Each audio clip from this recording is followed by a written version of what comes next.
being in the ICU for 3 days. Then I finally get into a regular room. And that's when the diabetes educator comes in and starts trying to like give me all the information all at once. And the one piece of information I remember the best was learn more than your doctor knows about diabetes. And so I really took that to heart. Absolutely. Because that made all the difference. Okay.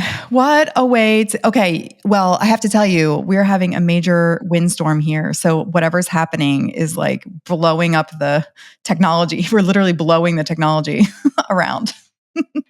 Way to bring that eclipse energy into the podcast, Kylie. Yeah. Yeah. Oh, my pleasure. I've got my moonstone on, or moonstones on today. Perfect. Me too. Oh, very nice. Moonstone. Very nice. We're all doing moonstone jewelry. Yeah. Oh, I love this. Well, wow. Okay, we're here. Thank you so much for being here, Wendy. We are joined by Wendy Sullivan today. We're doing another episode of Coach's Corner, which is our opportunity to learn about and celebrate our amazing coaches here at Mastering Diabetes. And so we're going to have a really fun and interesting conversation with Wendy today. We'll get into some of your details, and Lauren's going to actually kick off with a little bio. So thanks for being here, Wendy. Yeah, thanks for having me.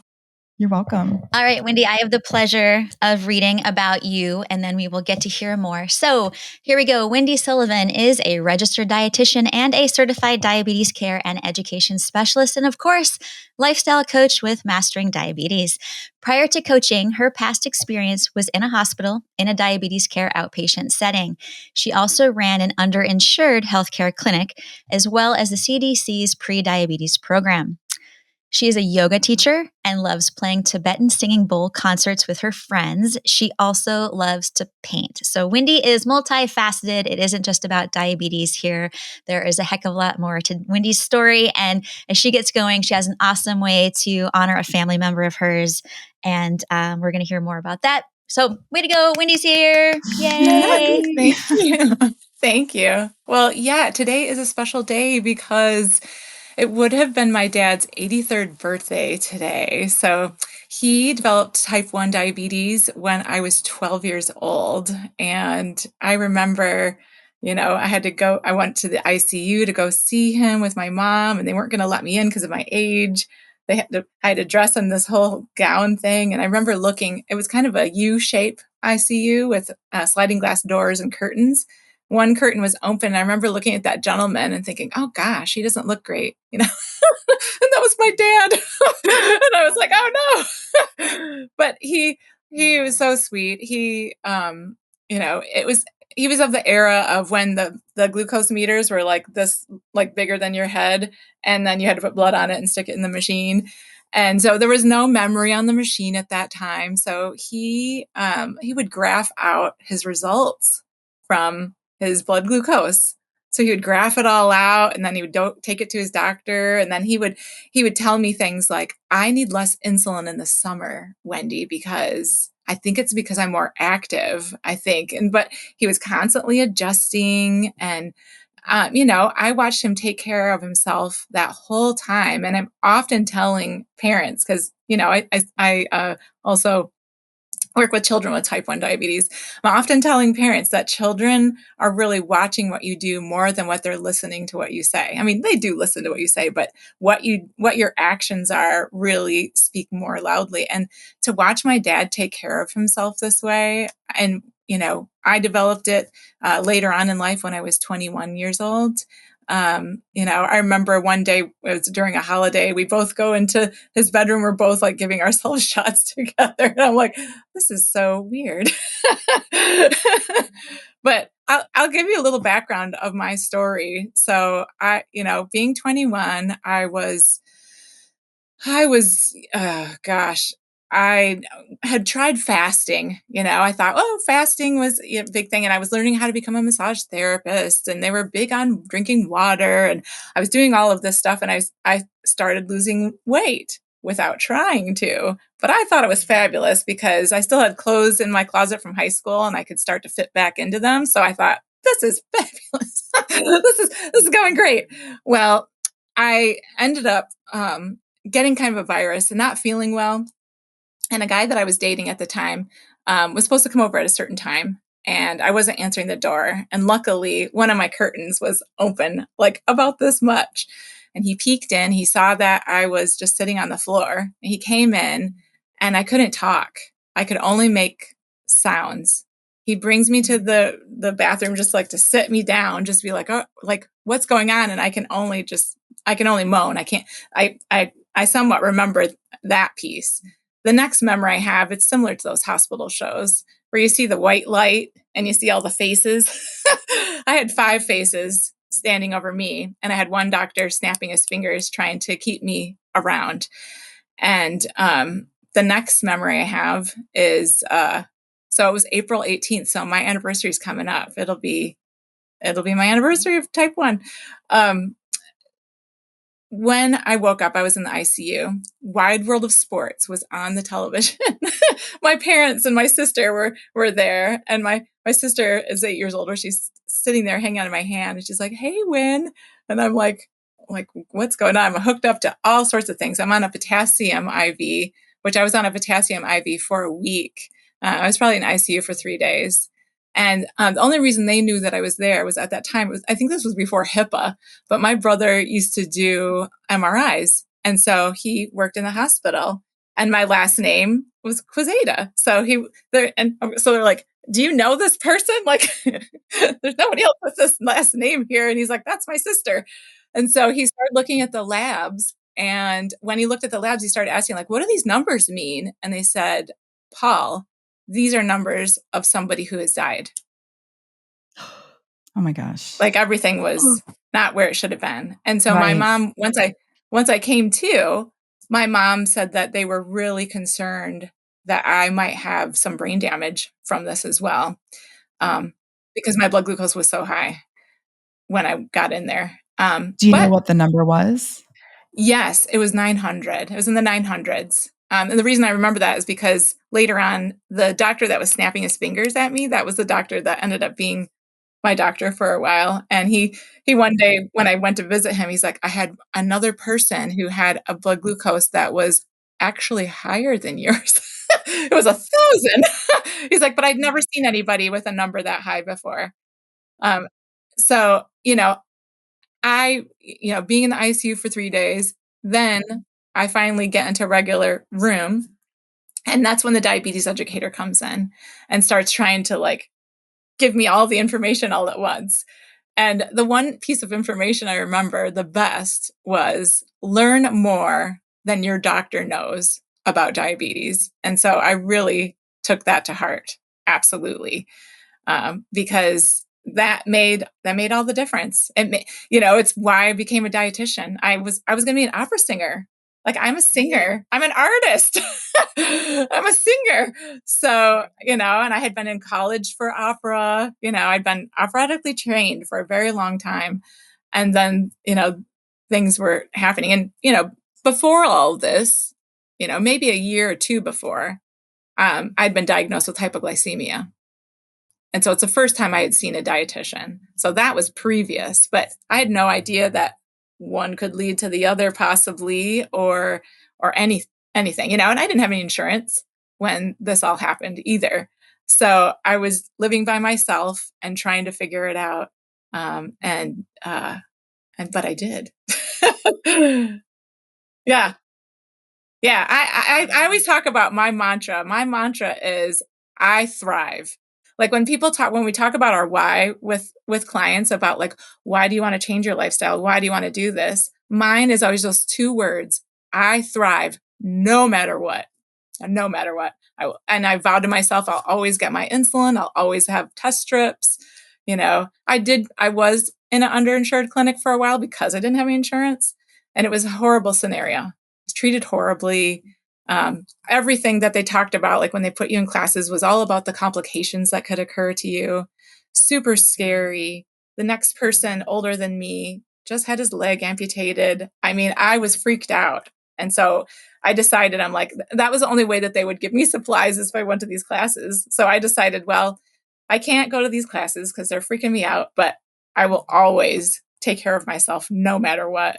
And so that's been That's kind of how I made it here. I'm always thriving. I'm always looking for what works the best. And this works. Absolutely.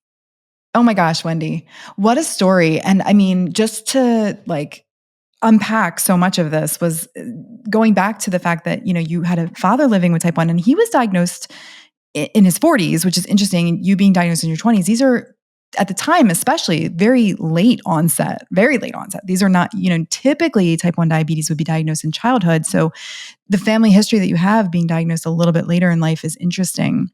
But you said you learned so much from him, and the idea that he was like taking such close stock of what was going on with his blood glucose and really learning the ins and outs. Sounds like that, and he maybe had that engineering brain or some.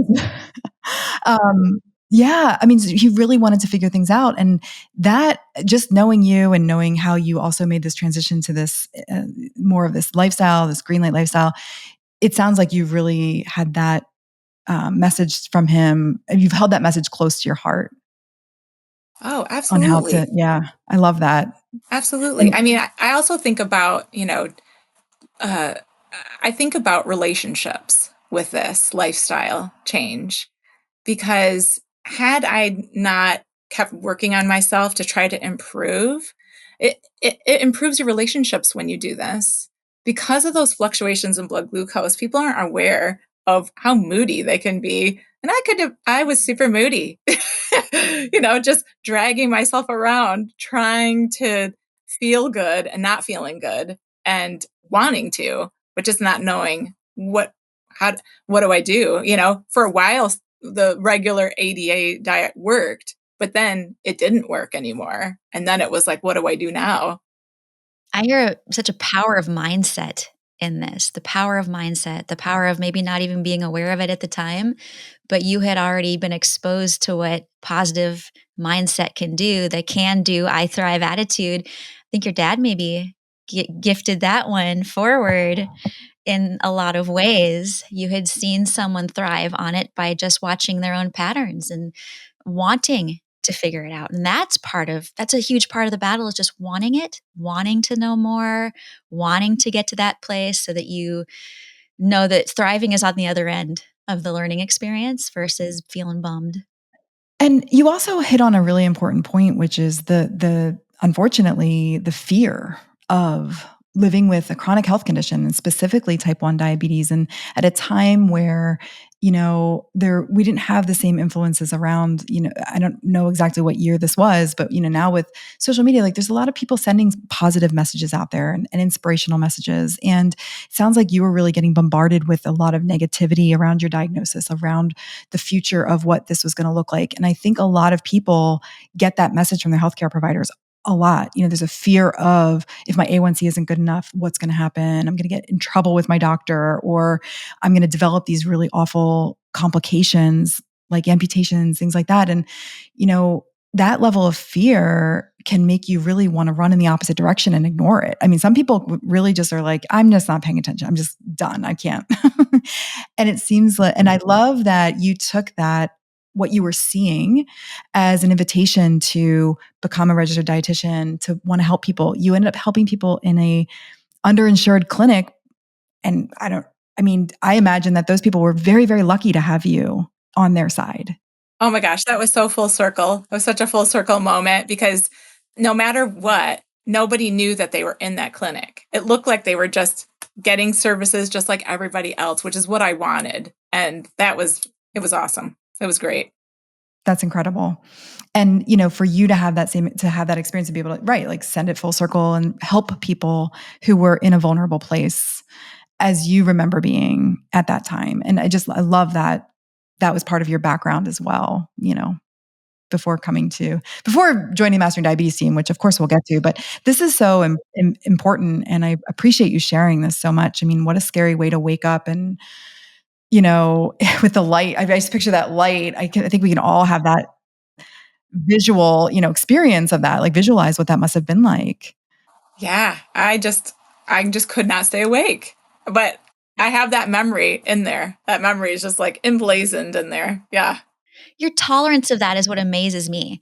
Your tolerance of like, you don't just go from a blood sugar under 100 all the time to over 900. Like you end up kind of getting to that point. And there are a lot of stories like this where someone, you get a little bit sick, you don't feel super awesome, you're peeing a lot, but sometimes it's just like, whatever, life is hard. You don't even recognize that these symptoms are coming into your space and that maybe you should pay attention to the point where you're just like, okay, here, now it's on me. And you end up in the ICU with that. And I think it also brings up something else that maybe we touch on later, but the potential for misdiagnosis because you're over 20 or because you're over 40 or because 50 or 60. And we, particularly as coaches here, are seeing that is happening so much more often, not just the misdiagnosis, but people being diagnosed with type 1 diabetes at older ages. And I'm sorry to say, but no one is immune from type 1. It's true. I mean, up to 90 years old, like they have studies of people getting type 1 at 90. And healthy people too, right? Yeah. It's not like Yeah. Yeah. yeah. Yeah. And okay, so here's the thing. I want to know, with all of this awesome energy of yours, all of this super positivity, the experience that you're getting, like I feel very sisterly with you because of these really interesting common factors in both of our stories of like kind of waking up, waking up to like the lifestyle of it all. How did you get there? How did you get to the lifestyle, the importance of it when it really hit you in the heart and then became a coach here? I really asked myself that question, and I'm like a lifetime journaler. And so at one point I decided, what was I what was I thinking back then? What was going on? So I started looking through the journals, like when I had gotten diagnosed, just to see like my life was tumultuous at that time. It was chaos. I was in my 20s. There's, all sorts of boys around that, oh, this guy, this girl, oh, these things are happening. It's just like, whoa. So that's mostly what I wrote about. But what I saw in there was every day, like I picked 5 affirmations, and every day, every single day, I wrote each one of those 10 times. So I literally programmed my mind into this positive way of thinking, because I thought that's really the key, because nothing else in those journals was very uplifting. It was just like, where am I going to live? Oh no, I'm losing my apartment. Oh no, this is happening now. Oh, it was just, it was one thing after 20s another. stuff. Yeah. It was tough. It was tough. Oh, jobs. Oh gosh, those were tough. Everything was not fun at that point. But those affirmations really, I really truly believe that was just, my foundation. My foundation. And then, I've always been curious about alternative healing arts, right? Or just always been curious about that. And what I have found, after the diagnosis was, that's when I became a yoga teacher. That's when I started exploring sound therapy, and in fact, when I was in college studying opera, there was a music therapy program, and I was part of that music therapy program. And so one thing I thought was really cool from there was if we were speaking through a piano tuner, and everybody had to write down all the notes that you were speaking through a microphone, because one would be missing. And then they found that the one note that was missing, then if they, lowered it to like an almost inaudible but audible sound, that it would be very healing for your body. So that's kind of that. So I was going to be an opera singer, but I also was going to do that. So it's always been intriguing to me, all these ideas of how do people navigate. And so I'm all about how to do that. And Lauren, I really think you're absolutely right when you talked about my dad being like the cornerstone of it. My dad was Mexican, married to a white Irish woman, living in a very, very white town. And so he had to be that example of somebody that he was a salesman. He just got up and kept going out. He just kept doing what he had to do, to help keep our family together and do all of that. So I think that you're absolutely right. The idea of him being very positive really made all the difference for me. I'm the youngest of 3 kids, but that's the part that I really ate up. I love this because I didn't know that about you. I'm also the youngest of 3, and I'm a total daddy's girl. My dad was a big deal for me because of his kind of military mindset. And, we're gonna come home. You got this diagnosis, but we're gonna thrive. He didn't use the word thrive. Now I'm sucking on to that energy right off of you. But you're gonna be a tough kid. That was kind of his way. You're not getting out of yard work. That was another one of his ways. Just because you have type 1 doesn't mean you're not raking the yard. So yeah, the lessons, the mindset, I mean, all of it. I love, I mean, the sound therapy, same for me with music and instructing something. And there's so many different sounds out there, but it also speaks to holistic care, holistic self-care. It's not just go to the clinic, eat right, exercise. For some, it could be potentially, I mean, these are powerful things, but there's an energy to it. And if it feels right, it's probably right. If it doesn't completely resonate, something's off.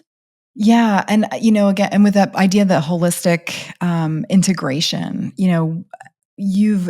Wendy, we can certainly talk about more of the details of the lifestyle and the green light choices and things like that. But, you define yourself as an artist and a singer. These are things that, and you're also in the sort of health and wellness world. So I love the idea of the healing arts and integrating all of the things that you love into the way that you help support people and how you support yourself, because living with type 1 diabetes is a commitment to self, it requires commitment to self in order to get to that thriving place, which both of you have achieved, which is amazing. And so great to see that. And that you had these inspirational men, your father figures that were there guiding you at important times in your lives. It's really very amazing and very cool. Yeah, 24/7, right? It doesn't go away. It doesn't go away. So you're absolutely right. Like everything that I learn, I definitely teach to my clients. If it's something that I found that's worked, I'll say, this is something you can try. See if it's something that works for you. If it doesn't, I've got 100 other things that you can try, to calm the nervous system down, because I think, the world has a lot of anxiety in it. And when you're dealing with a chronic illness, easy to get really anxious about, oh gosh, what are those numbers? Or, oh, it's beeping at me now. Or what does it need? Or what do I have to do? Or how do I eat? I don't even know what to eat. All of that noise, all that chatter. I'm all about like, how do you calm that down? Because that's not who you are. You're like this bright, inner, luminous, joyous person inside. How do you access that part of yourself and make decisions from that part? How do you self-care Absolutely. you, Wendy? What is your mode of self-care when you need it? Oh gosh, well, yoga for sure. I really, really enjoy Kundalini meditations. So I'm Mm. doing one called Curtain Kriya right now.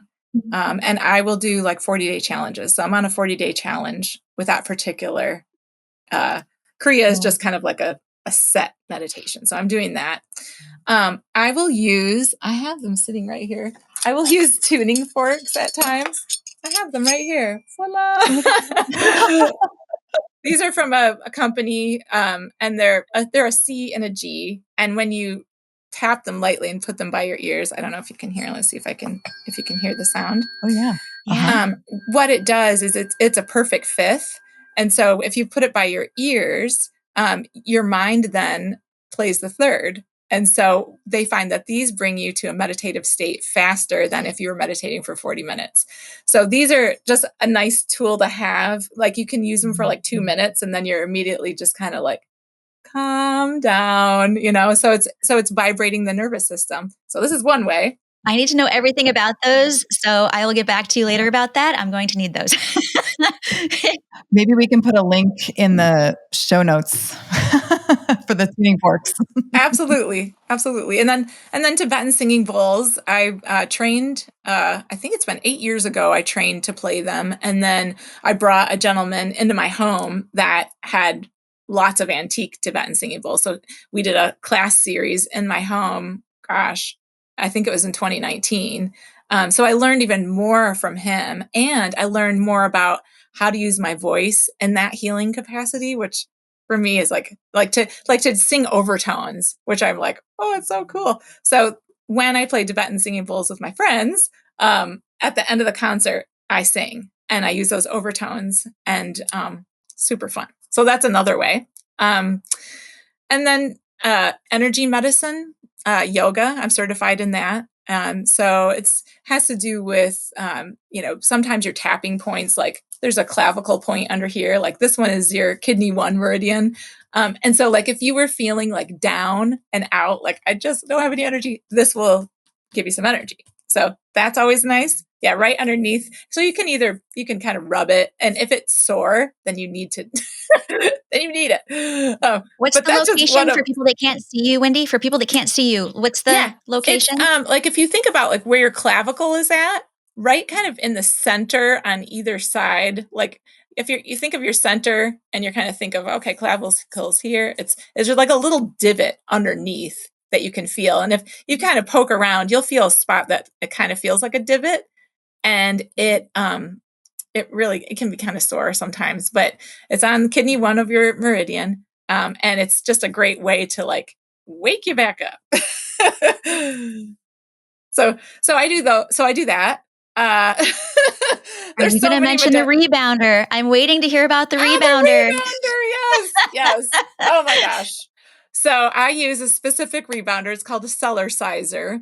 And the reason why it's called that is because you're exercising all your cells. That's why you named it that. But I learned about this from one of my clients. One of my clients who's had type 1 diabetes for 58 years now. She has been using this for 30 years. And I was like, she looks great. And I'm like, oh my gosh. And she had some ankle surgery at one point and rehabbed her ankle using this. And I thought, I don't like lifting weights. I kept thinking about like, I know yoga somewhat can give you resistance training, but not really, it's not really where I wanted to be. So if you're doing yoga, you really need to be doing some resistance training to be able to actually do the poses properly and not hurt yourself. So I thought, well, I need some resistance training. And I can just jump up and down on this little mini trampoline. It has a little bar so I can hang on if I feel like I just need more stability. I don't want to, jump off the trampoline. but I have muscles in my arms I didn't even know existed because of jumping up and down on this trampoline.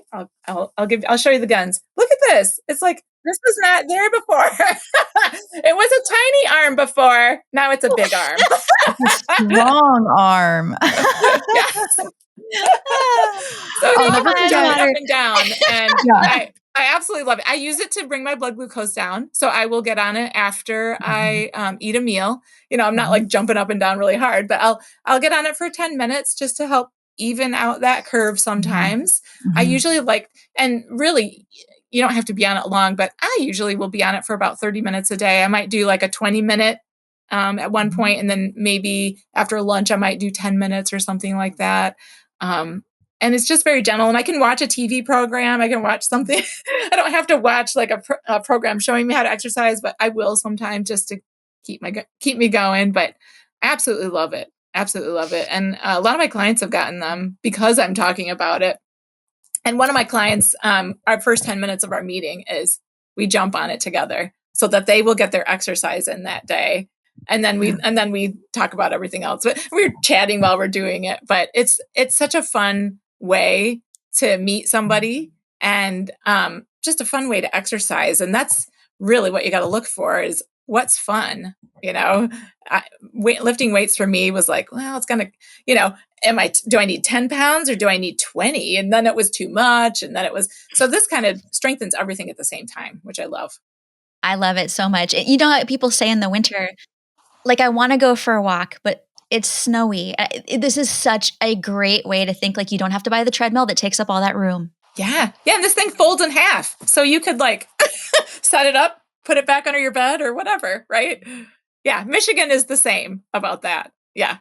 Yeah. Well, right. And, or even just like a rainy, like it's downpouring right now here. So, if you're somebody who does, rely on being outside, this is a great way to incorporate some inside exercise. And, Wendy, you were talking about in terms of blood glucose control, because, for anybody monitoring their blood glucose, you know that when you see those elevations, it can feel powerless to not know what to do. So if you've got a tool in your home that can give you something immediately accessible, very easy to use, fun to get on, and just put some music on and just bounce around for a little bit, and you can see a very consistent decrease in your blood glucose because you're utilizing those molecules.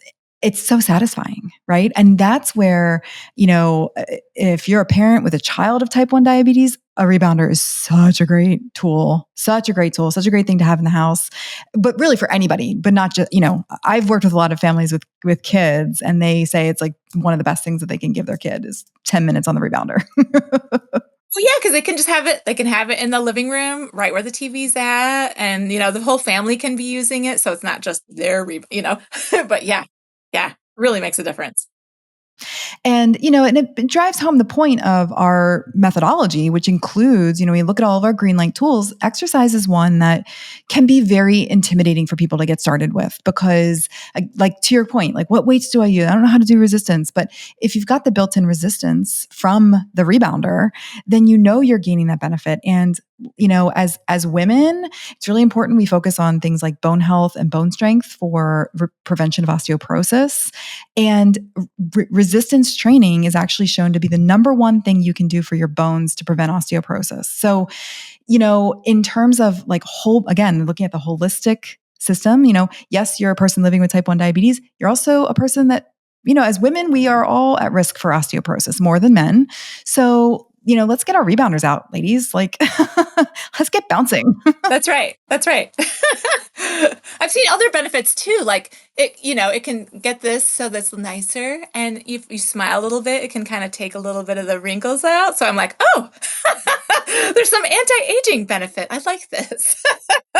Well, and the lymph, right? We talked about this, the lymphatic drainage, which again, in terms of the idea of and as we're talking about anti-aging, I mean, lymph system drainage and just overall, skin health and right below our skin is our lymph system, like to be able to release those, the what's built up in our lymph system. And apparently the rebounder is apparently shown to be very effective at that as well.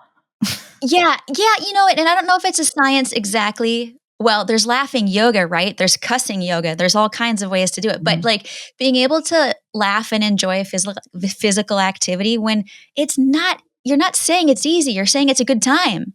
Mm-hmm. And that's huge. Just like it's a personality, right? Like you like straight up, you're like, I'm not lifting weights. Don't even go like, you try to talk me to that one, right? But like you pretty much set that limit right there. Like that's not going to be my thing. I have to find something that is.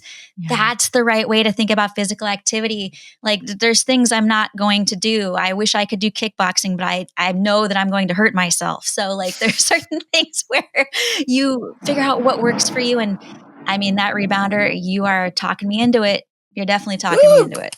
All right. And then we'll have like a coaches meeting where everybody's on the rebounder during the coaches meeting. We're just bouncing. We have to bounce at the same time. That way we can see each other. Yeah. Oh, is she going up and down on the screen? Yeah. That's so funny. Oh my gosh.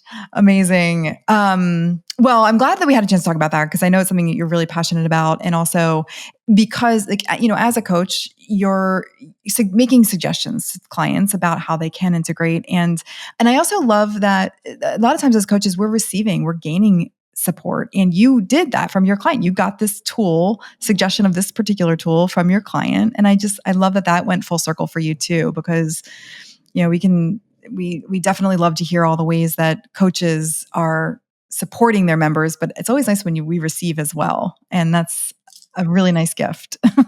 Yeah. Yeah. So fun to do too. Yeah. So you mentioned earlier, you've worked with a lot of kids, and I know that you've seen some amazing successes and transitions with families, for families and with the kids that you've taken care of and have coached in this program. So do you want to talk a little bit about that and about your, that role that you play with families or specifically with kids living with type 1 diabetes. Yeah, absolutely. I've done private and small group, and typically it's not me talking to the child, it's me talking to the parents, right? But it's, getting those relationships and helping them to understand how to navigate speaking with their doctor about what their needs are, helping them to know what their options are, whether they would do well with a pump, or if they have a certain CGM they're looking for, or if they decide they want to just do multiple daily injections, understanding through our tools, right? Like we've got this decision tree, like teaching them how to do decision trees so that when I look at them, I can help them understand like how to do the calculation so that they know for the next day, how do I navigate this? And I had a particular like little boy that was in my small group for a while. And the mom, started changing the whole lifestyle of the family, actually, to eat more plant based to support him, which was so sweet. And he was such a sweet little boy. They had a trampoline in their house as well, so he could jump up and down on it. And while I was seeing her, I wrote these numbers down. I have to read them because I always forget numbers. While he was working with me, like he had been working with me for a while, so he came down to a 7.2. I can't recall what he was before the 7.2, but he was higher with his A1C. And now the last A1C, because I'm always wanting to stay updated, even if people aren't seeing me, I'm like, let me know, like what's going on. I want to know, So the last update I had, he was 6.7. So he continues to, get better and better, and loves eating the way that he eats. And in fact, at one point he had a birthday, and she shared with me the birthday cake, and they had made it out of a watermelon. They had cut up this watermelon and they made it like a 3-layer cake with all this fruit over it. And after the family had that for his birthday, they vowed that that was the only kind of cake that they were going to have because they loved it so much. And it was so adorable too. Like they did like a masterpiece work on this thing. I was like, oh, it's so sweet. But yeah, I love working with families because it's helping them to understand how to navigate all the things that go along with type 1, and knowing like that it's never going to be static, right? It's never going to be like once they figure this out, it'll be done forever. It'll always be this way, right? Like the children they're growing, or what if they decided to exercise in a different way or get into a sport, or hormones, there's all these factors, right? But it's showing people like that it's possible to be balanced. It's possible to wake up with a blood glucose around 96 and not be worried about it because everything was a flat line overnight, that they don't have to worry about like riding higher so that they don't have lows. And it's very rewarding, and I love all my families.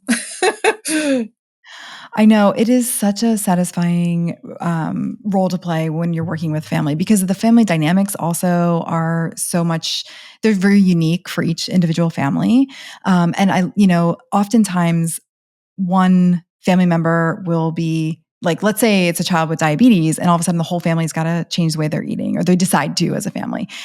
You're dealing with a lot of different palettes there, a lot of different flavors, a lot of different experiences. So it's a little bit trickier, but it is really satisfying to help a whole family achieve ideal wellness and move towards that. And that's usually what I've found too in my coaching practice with kids and families, is that usually the other members of the family are like, oh yeah, this is better. Or, the sister was having issues with this, GI issues and they're gone now. Or, so yeah, that's always really exciting to watch that unfold. And funny enough, our birthday cakes here are watermelon cakes as well. And, when I made Indigo's first birthday cake, and, there was sort of like this question mark of like, well, where's the cake? And I'm like, no, this is the cake. It was, but once you move past that 1 year, that one time, then everyone's like, oh, okay, that's the cake. Like, that's just what it is. And so, if there's anybody out there thinking, how do I navigate this? I think that's like, I mean, my goodness, it's a whole other episode of like how to navigate this with children, how to socialize these ideas with other family members who may be expecting that like smash cake or whatever on a first birthday party. If you're choosing not to have those types of ingredients in your home, then it's just, you find other ways. You find the fruit ways to do it. And the kids are just And as they're so happy. beautiful. They're Yeah. so It's beautiful so too. pretty. Yeah. Yeah. Mhm. I've had a lot of fun with that. And so I'm glad that, that's something that is coming up in your, in your coaching experience too. So common struggle, you've been a coach now with us since 2019. And, it's been so great to watch your clients have the successes that they've had. And I know that you've seen people having amazing success in adjusting their lifestyle, eating more green light foods. What are some of the challenges that you regularly see and how do you help people overcome those challenges? Yeah. I mean, I see perfectionism as one of them. The idea of like trying to get that perfect glucose at all times, 100% of the time. And so we're always talking about where do you set your bar for success, right? Like you're not going to set your bar for success at 100% because how in the world can anyone be 100% of the time? It's got to be lower. And so I'm often talking about that and talking about, I think with perfectionism, that's where that fear comes in, right? Like that's what's driving it a lot of times. And so we'll talk about it. We'll talk about anxiety because that's a lot of times where that perfectionism is coming from as well. It's this anxiety that if I'm not perfect, then maybe a complication could happen, or, my doctor's not going to like it, or I'm a failure, right? And so I really try to take out that idea of good, bad, those dualities. Like we have to look at the middle ground and give yourself grace around the decisions. Like you ultimately are the one making the choice, and you have freedom to make whatever choice you want at all times, right? But when you're integrating a new lifestyle, that you've directed yourself, like this is the direction that I'm going with this lifestyle, which means you just start looking at like, how often am I making choices to go this direction? And, maybe, I love checklists. I don't know if you like checklists, but sometimes it's just like, it's as simple as having like little check boxes and just checking off like, how many times did I make a decision that went down the way that I want to go for this lifestyle today? Maybe you got 5 checks there one day, and maybe one day you got 10 checks there, just simple tools to go the direction that you're wanting to go, and even like sending me photos of what you're eating, like that's one of the check boxes, right? Like it's just easy, just little simple things that start to over time get integrated. And that's always what I look for. I always look for incremental changes. Incremental changes make for profound results, always. And so it's always looking at what's one little thing you can do today. Like for some people, I'm just having them eat a handful of greens before you eat all of your meals. Just a handful. Just grab the bag, grab the little clamshell, whatever you got it in, just handful, eat, then eat whatever else you're going to eat, right? So these small things over time get really integrated. In fact, I have another client that's by the time he saw me for a year in small group, and by the time we finished, one of his habits in the morning was he would drink apple cider vinegar. He would do like a shot of it, mix in water. Don't drink it by itself ever, people. Always mix in water with a straw. So yeah, yeah, save your teeth. So he would do that, and then he would have a big salad. Always had a big salad, and I think he did balsamic vinegar on there too. But he would eat the salad, and then he could eat his breakfast, and that was his morning routine. Like that became like clockwork for him every morning, so that now he set a good foundation to start his day. And that's what I find, oh my gosh, there's always going to be something that's challenging about change. In fact, there's a story I often tell people about this course I took with, it was like an online course I took with Brene Brown. And at one of the sittings, she had this photographer come in, and they would take photographs of 1 week per year of what was normal. So, maybe it was like April 1st, that week, the week of April 1st. Every that week, just photos of what was normal. And then they had an album. So they had like, this was a year on this page and this page, turn it, that's year 2. And she had 10 years of doing this, which is really cool because the first year you see your toddler, you just see like little pictures of her toddler running around on the floor and kind of what everything looks like. And the idea of if you went from year 1 to year 10 overnight, it would be too much. It would be just traumatic, right? We don't make change like that. All these people think that, not all these people, but often people think that change happens overnight, like the overnight success, that's a fallacy, right? It's always about how do you make these small little pieces, these small little steps towards where you're wanting to go. And then it is great to actually then look back at how far you've come. Look at all the things I now do that I didn't do a year ago or a month ago or, 6 months ago, and look at the growth that's occurring in me. And I love that visual of the photos. I'm just like, that would be a fun project to do, wouldn't it? Oh my gosh. It's yeah, absolutely. And I love the analogy of like, well, what's normal today? Again, if you make these slow and incremental changes, what's normal today may not be normal in 3 months, or something different will be normal in your life in 3 months. And then in 3 months from then, in 3 months, like, I feel like that would be a really cool challenge with our clients, to, as coaches, like take a picture today because what looks normal today may not look normal to you in 3 months. And you may be surprised by what you find. It's like the definition of growth, that growth is uncomfortable, success is uncomfortable. It can be almost painful for a perfectionist to lean in to these things. And I wrote some things down just as you were talking, Wendy, because I thought they were such important points for someone to hear over again. And what I heard was trust the small things, trust them, trust the small things. And the small things, they will break a perfectionist straight through their own walls that they've kind of created around themselves, these walls of numbers, trusting those small things, because those are the little actions that we're talking about making that help to remove the fear. And when you use knowledge to build confidence, you start to kill fear. You start to break the fear.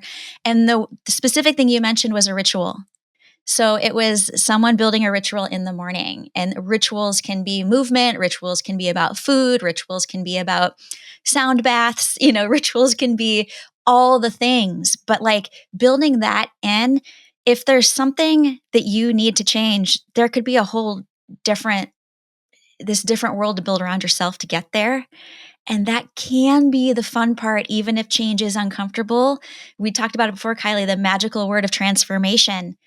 This is how it works. This is what it looks like. There's a bigger world to it. And just boom, you mentioned such really, really great things there, and how someone can kind of talk themselves into discovering their own pathway to success.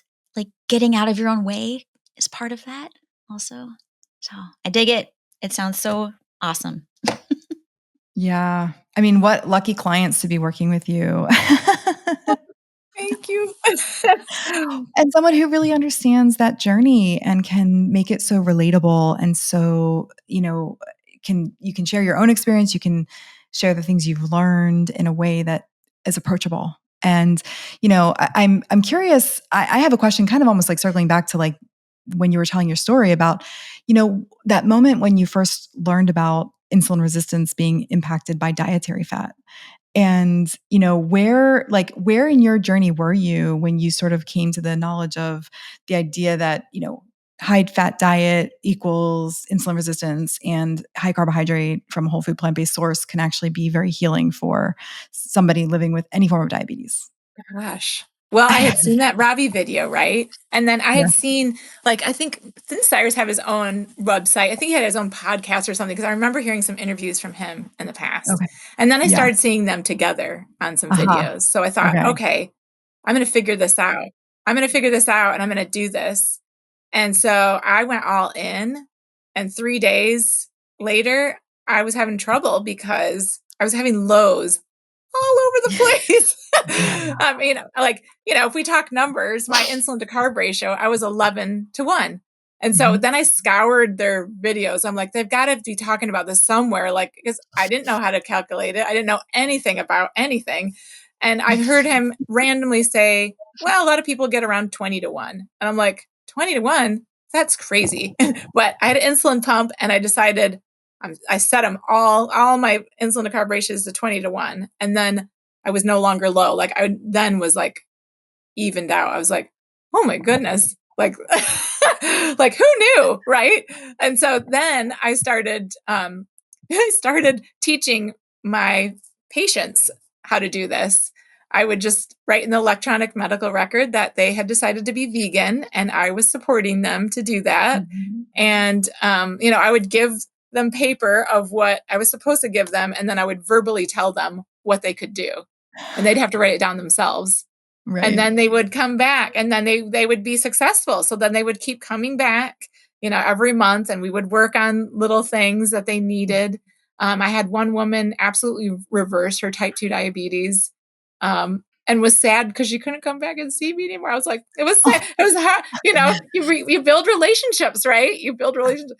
And then I had a woman that was a jewelry maker. She made this intricate, gorgeous jewelry. And so she would go to all these shows. She had type 1 and she learned how to eat this way and was able to manage so much better and able to take more classes, do more things that she had wanted to do with her jewelry making. So I was just so inspired as I was able to actually help people. And then when the opportunity came up for mastering diabetes, I was like, I'm going to apply for that because that would be really fun to work in a place that this is all that I do, God, I heard freedom in that story and that like that freedom of that you mentioned with her, that really touches me. I that's a really magical word. I think if you can come to that with type 1, to use a word like freedom, are you kidding?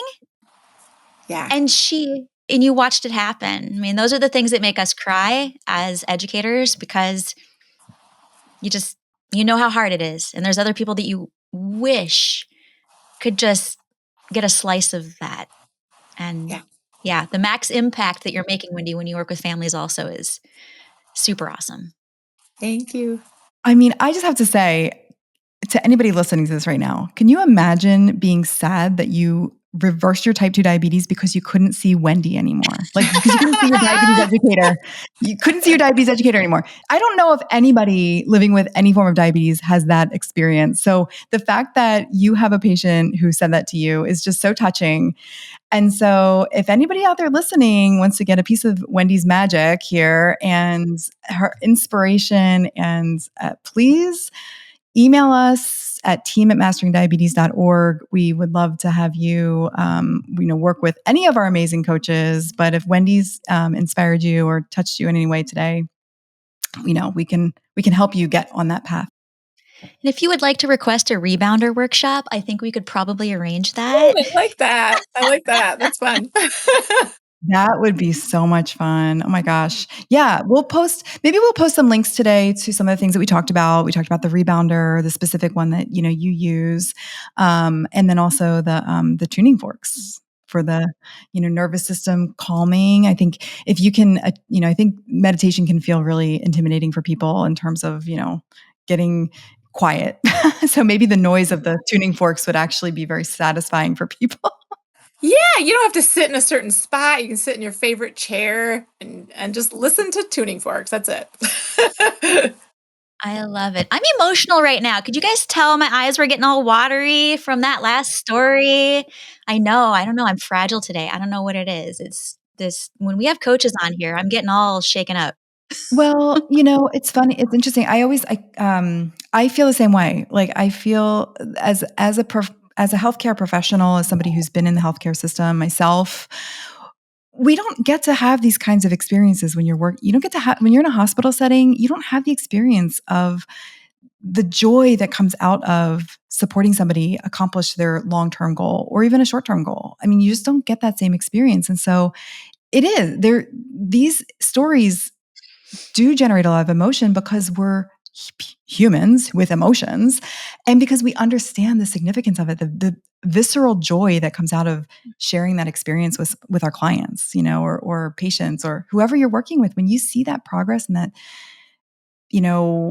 quote unquote success, I mean, that can look like anything, right? Success looks like there's so many moments of success. And that's why we love celebrating them here. It's why we have, chat groups in our team that we get to celebrate each other's success every single day. And it's so. The empathy is real, right? Yeah. The empathy is real. This is so different than a clinical environment. And I think a lot of our coaches are here because talk about thrive.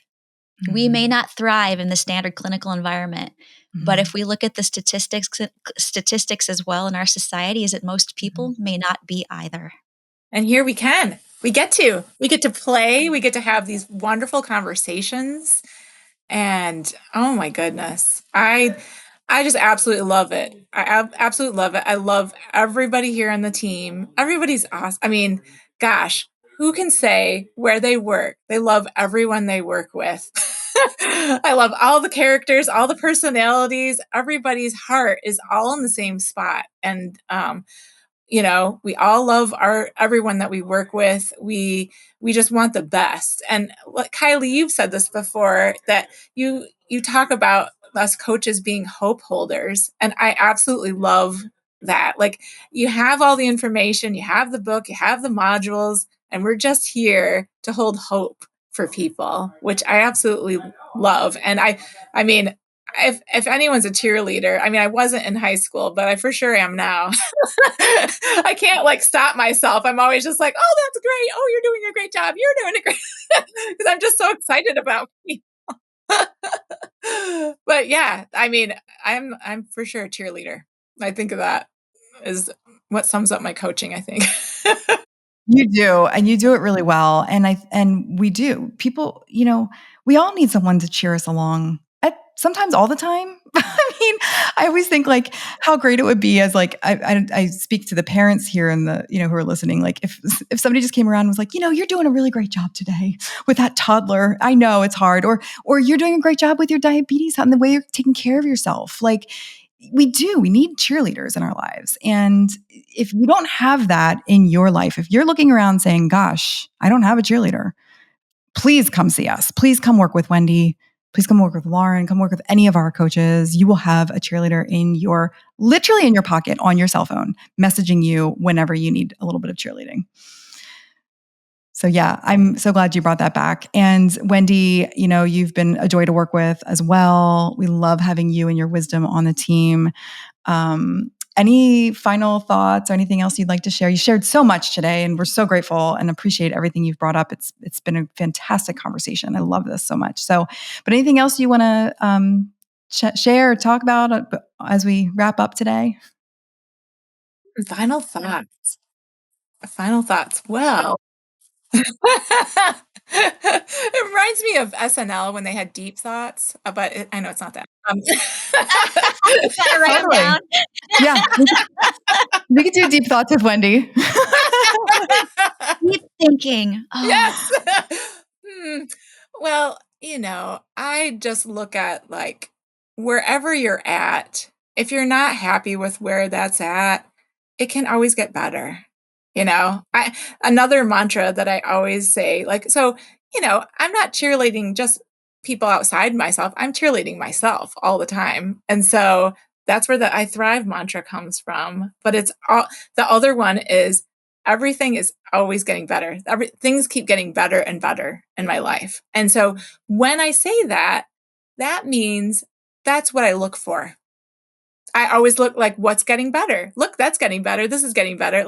That's my focus, right? And I think that kind of full circles to all those affirmations I was writing out forever when I first developed this, because you are guiding your mind when you look at something every day. I used to have this poem. I don't know if you know Mary Oliver. She has a poem called Wild Geese. And I used to have it printed out, and it was on my monitor at work. And I looked at it for probably 14 years every day, so that poem started to get integrated into me and started to understand different meanings of it. But this is where you could really come up with something that you say to yourself, maybe you have it written down somewhere, and that drives you forward. That drives you forward. And things do keep getting better. And this podcast for sure got better. So, especially with you two ladies. Oh, well, you got to have warrior women show up to the party sometimes and look at what happened. That's Absolutely. Right. We're here for it. We are here for it. We hope you'll come back and join us again and talk to us again. We'll follow up this conversation as soon as possible. Would love to. Love to. Thanks, Thank Wendy. you. Thank you so much. And Lauren, thanks for being here as well. We will see you next time, and have a great day. And hey, don't forget to thrive. Yeah. Do something fun. Get out there. Absolutely. Bye.